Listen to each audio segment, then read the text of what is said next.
সেই জায়গা থেকে তারা বলছে যে আমার ভাইয়ের রক্ত বৃথা যেতে দেব না, সুশাসন না আসা পর্যন্ত চলবে আন্দোলন। সুশাসন থেকে কত দূরে আমরা? সুশাসন থেকে তো অনেক দূরে আমরা।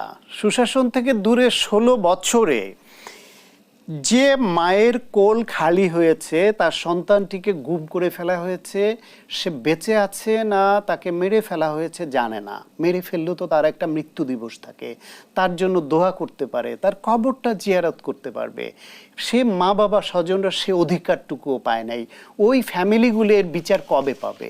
আয়না ঘরে যাদেরকে 8 বছর ধরে এইভাবে 7 বছর 8 বছর 10 বছর ধরে রেখেছে, কয়েকজন এসছে, বাকিরা কোথায়?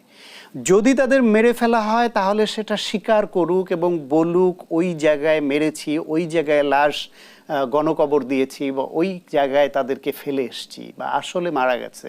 তাদের ফ্যামিলি মেম্বার অন্তত এটা জানুক, তার একটা ডেথ সার্টিফিকেট হোক, তার